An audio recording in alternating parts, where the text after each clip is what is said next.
Have you ever caught yourself sharing too much information with someone? Or perhaps you've noticed that people seem uncomfortable when you share personal details about your life. If so, you may be guilty of oversharing. Don't worry though, you're not alone. Many people struggle with oversharing from time to time, but it's important to recognize the signs and understand the underlying causes so you can find a healthier balance in your interactions with others. In a world where social media dominates our daily lives, oversharing has become the new norm. From posting every detail of our personal lives online to divulging intimate details to acquaintances, we are constantly bombarded with information that we may not want or need to know. But have you ever stopped to consider the impact this oversharing can have on your mental and emotional well-being, as well as your relationships? In this age of oversharing, finding balance and creating healthier interactions has become more important than ever before. So let's explore the ways to put a stop to oversharing and cultivate meaningful connections that promote mutual respect and emotional intelligence. One of the most obvious signs of oversharing is TMI, sharing too much information. This might include details about your personal life, such as your relationships, health issues, or financial situation. You might also share intimate details about your emotions or thoughts, such as your fears, insecurities, or opinions on controversial topics.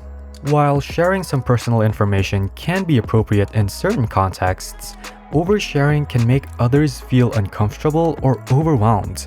Another sign of oversharing is sharing information in an inappropriate context. For example, discussing personal details at work or with someone you've just met may not be appropriate.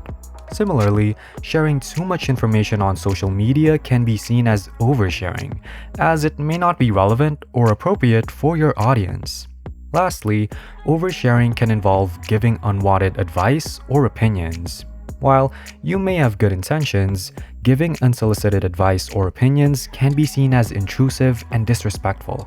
It's important to respect others' boundaries and only offer advice or opinions when asked. So, why do people overshare? Understanding the underlying causes can help you recognize and address the issue. One common cause is seeking validation or attention. Sharing personal details may make you feel heard and understood, but it's important to find healthier ways to meet these needs. Another cause of oversharing is lack of self-awareness. You may not realize how much you're sharing or how it's impacting others. Lastly, oversharing can be triggered by anxiety or other emotional issues. If you struggle with anxiety or other emotional issues, it's important to address these underlying issues to find healthier ways to cope. Now that you know how to recognize the signs of oversharing and understand its underlying causes, it's time to explore the importance of setting boundaries for effective communication. Setting boundaries in your interactions with others is key to creating healthy relationships and effective communication. Boundaries help protect your privacy while also respecting others' comfort levels. One of the most important reasons to set boundaries in relationships is to protect your privacy. You have the right to decide how much personal information you want to share with others. This includes details about your relationships, health, finances, and other personal matters.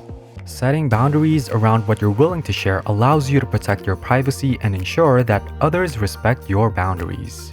Respecting others' comfort levels is another important reason to set boundaries. Just as you have the right to decide what you share, others have the right to decide what they want to hear. Oversharing can make others feel uncomfortable or overwhelmed, which can damage your relationship with them. It's good to keep in mind that you can help others feel more comfortable by setting clear boundaries on what you're willing to share, and this can help you build stronger relationships. Well, you might be wondering, how can you set boundaries effectively? One technique is to use the pause method. This involves taking a moment to reflect on whether what you're about to share is appropriate and relevant. Ask yourself, is this something that the other person needs to know? Is it appropriate for the context? If the answer is no, it's a good idea to pause and reconsider whether you should share it. Being assertive and clear is also important when setting boundaries. It's okay to say no or to express discomfort when someone else is oversharing. Use clear and direct language to express your boundaries, such as, "I don't feel comfortable discussing this topic," or "I prefer not to share that information." You might be scared to offend them, but just remember that you can always say this in a nice way. Doing this will help others understand your boundaries and respect them. Finally, practicing self-reflection and introspection will also help you set boundaries that are healthy and effective. Take time to consider your own comfort levels and what information you're willing to share. You can even reflect on past experiences where you may have overshared or felt uncomfortable with someone else's oversharing. You'll gain a better understanding of your boundaries and communicate them more effectively to others. Congratulations on making it this far. By recognizing the signs of oversharing and setting boundaries, you've already taken important steps toward creating healthier interactions with others. But how can you take it one step further and practice mindful sharing? Mindful sharing involves being intentional and thoughtful about what you share with others, and doing so in a balanced way. When you practice mindful sharing, you can experience a range of benefits such as strengthened connections with others, improved mental well-being, and enhanced trust and respect. To practice mindful sharing, it's important to choose the right time and place. Think about whether the setting is appropriate for the type of information you want to share.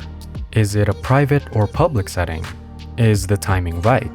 If you master this skill, you can create an environment where both you and the listener are comfortable and receptive. Gauging the audience's interest and receptiveness is also important. Pay attention to nonverbal cues and verbal feedback from the listener. Are they engaged and interested, or do they seem uncomfortable or disinterested? Adjust your sharing accordingly to ensure that it is well received. Finally, focus on the quality, not quantity of information you share. Share information that is relevant and meaningful rather than just for the sake of sharing. This can help you create deeper connections with others and build trust and respect.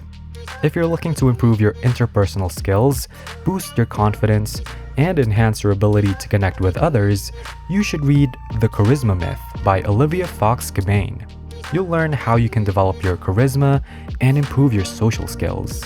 Check it out in the description box below. And to go even further, you can improve your ability to make decisions that align with your true desires and goals by watching our other video, Trust the Power of Your Intuition: How to Tell If You're on the Right Path, where we talked about intuition as a powerful tool in guiding you towards a fulfilling and authentic life. Thanks for watching, and we'll see you on our next video here on the Tree of Life channel.